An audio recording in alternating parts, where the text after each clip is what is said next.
started investing when I was 11. I just dithered away until when I was 7 and 8 and 9. But so unfortunately, I didn't get started until I was 11. But I bought my first stock when I was 11, and then I experimented with a whole bunch of things, the timing of stocks and charting and doing all these crazy things. It was a lot of fun. Profitless, but a lot of fun. And I did that until I was 19. And I read all the books on investing in the public library and I ate it up. It was fascinating to me, but I had no framework. I was just searching for something. I was hoping that little things on a chart would tell me something about what a stock was going to do. It was kind of crazy, but everybody else was doing it, so I figured I'd do it too. Sometimes you'd turn the chart upside down, it still wouldn't help. Then in 1949, I read The Intelligent Investor by Ben Graham. I'd never heard of him up till then. And there are really only 2 chapters in that book that are the key to it. But they set my philosophical framework for investing in 3 ways. They're so basic and so simple, it's hard to understand how they could be that important, but the 10 Commandments are simple. The first is that a stock is part of a business. I mean, you can't think of a stock as something different. You value a business, and then you divide by the shares outstanding. But what you have to think about is what kind of a business are you getting into, what are its economic characteristics, who are its competitors, what's its management like, all of these things that relate to a business instead of a little ticker symbol.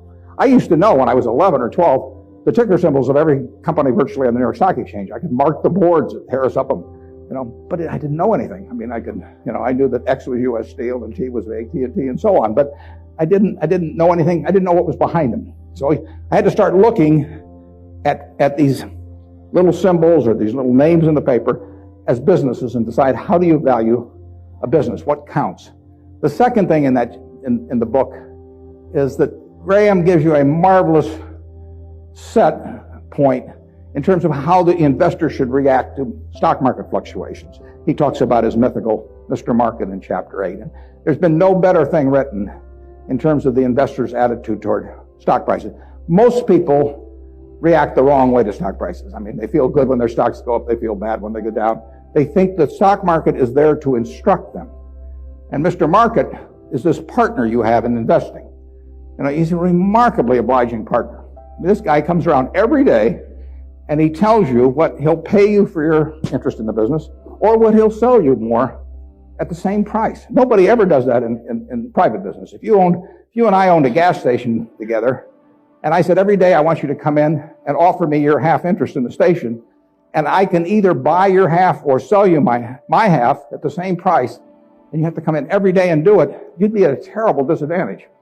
And you'd be at a particular disadvantage if you're Mr. Market in the market, because Mr. Market, our friend in the market who obligingly gives you those figures every day, different figures at the end of the day and the start of the day, but he's naming a price at which you'll either buy or sell. The beautiful thing about him is that this guy is an alcoholic manic depressive.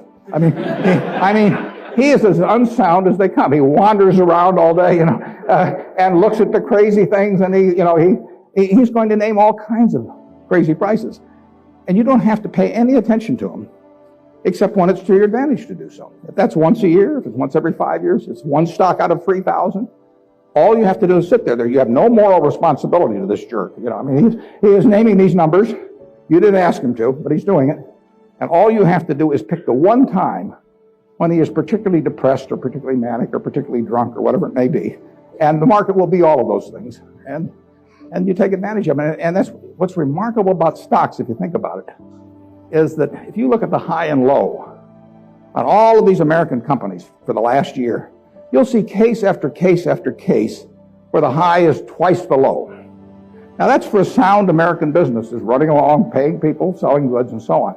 If you go out and look at farmland 10 miles from here, there's no way in the world over a year that the farmland is going to range in value from X to 2X. It maybe go from X to 110% of X or vice versa. If you look at an apartment house near here and figures on essentially apartment houses like that over a year, it won't move 10% in a given year. But here are the finest of American businesses, and people just name these numbers that go all over the place. And you don't have to play, except when you want to. That's the important thing, and that's what Graham tells you. The market isn't there to instruct you, to tell you anything. The market is there just basically to serve you when you want it to serve you. One of the most important things to remember in stocks, very hard to do, but people have all these feelings about it. The stock doesn't know you own it. You're sitting there with these certificates for Berkshire. the company doesn't even know you own it, and the stock doesn't. It's trading now, and they don't know you own it. So it has no feelings about you. I mean, you've got all these feelings about it, but it's just part of a business. If Berkshire is worth 75,000 times 1.5 million shares, roughly 110 billion or something like that, it's a good investment. If it isn't, it's a lousy investment, and you have to value the business. And Graham, it's amazing, but people don't do that in Wall Street. You hear price targets or that kind of thing, but you'd see no one write a paper that says, here's the nature of this business over the next 20 years. What should that business sell for? Forget about what it's selling for. In fact, one of the things I always like to do when I'm looking at investments is I like to look at them without knowing the price. Because if you see the price, it automatically has some influence on you. If you just sit down with the reports, if I get an idea about looking up a company and I get the 10Ks and so on, I would rather not know the price because I'd rather value it without knowing the price.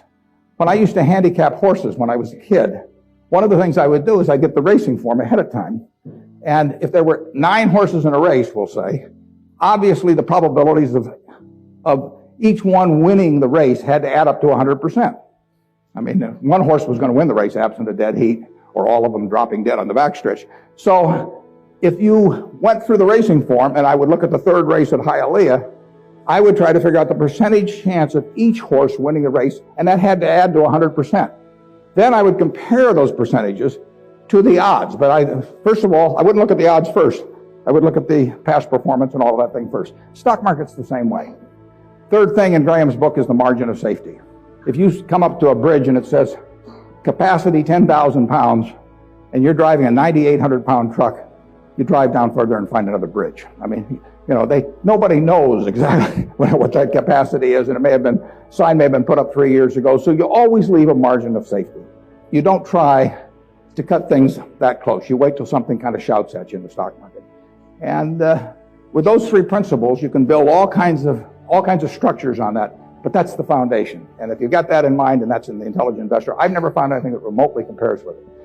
All 3 of the ones you can't get rid of one leg of the 3-legged stool and still have a good investment philosophy. But I would say that the most important thing over a long period and working with big money is to understand the business. Let's just say for the moment that you were given $1 million or whatever sum was necessary, and you could look around Knoxville or look around all of Tennessee if you want and buy into any 3 businesses, between now and a week from now. Private businesses, not trading or anything of the sort. And you got a week to do it or you have to give the money back.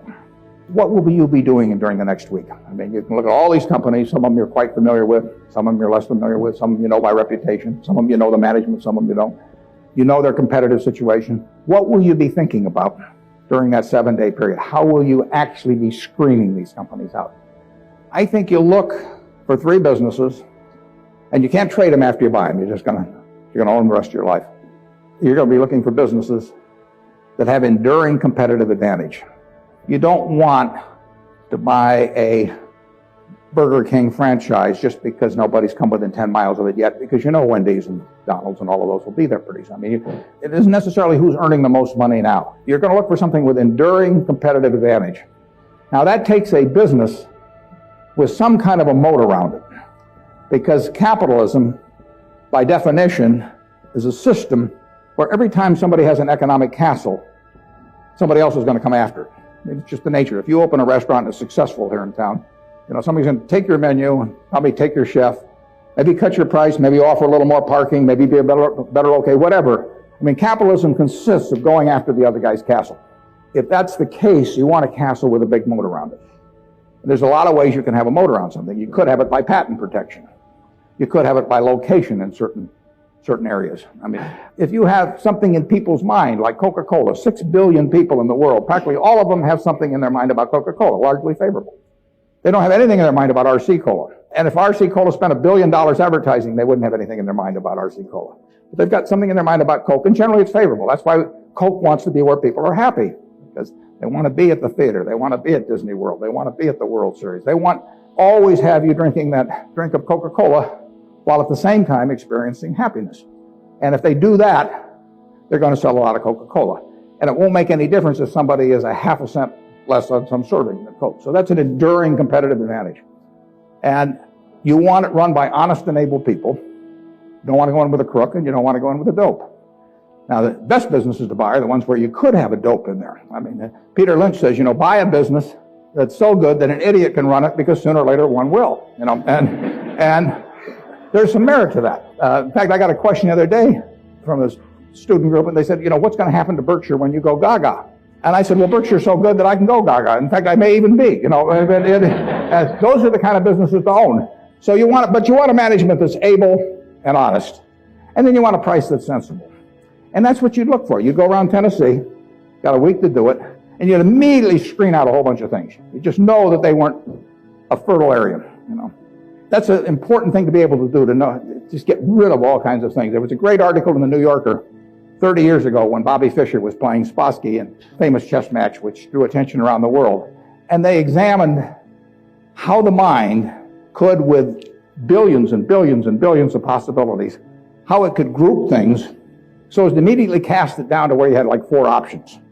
And of course, when the humans play something like deep thought, or whatever the latest version is of the computer on that computer is making maybe 700,000 or 1 million calculations a second.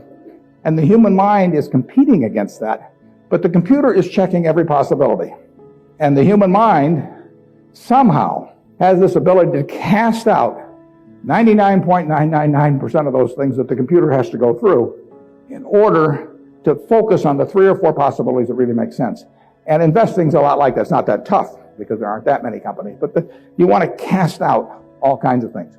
If somebody told me that my life depended on picking among the Dow Jones stocks a group of 10 that would be the best performers or outperform the index as a whole, I would spend my time thinking of the worst companies in there. I would cast out things, and then I would figure I left those behind, and that's an easier way to approach the problem, actually, than trying to pick the 10 best.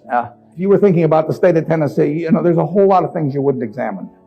You just figure they're too tough. You might decide, car dealerships were too tough. It's always going to be competitive. Who knows whether Ford or General Motors are going to be selling more cars 5 years from now, or whether there's going to be tariffs on foreign cars, or who knows. So you just say, I'll give up on car dealers. I'll think about something else. And that approach that you use there is the same approach you really want to bring to the stock market. You've got 3,000 companies tonight you can look at on the New York Stock Exchange. There's a valuation on every one of them. It'll change tomorrow. You don't have to play. Once a year, if you have 5 good ideas in your lifetime, you get very rich. I tell students sometimes they'd be better off if they had a punch card when they got out of school with only 20 punches on it.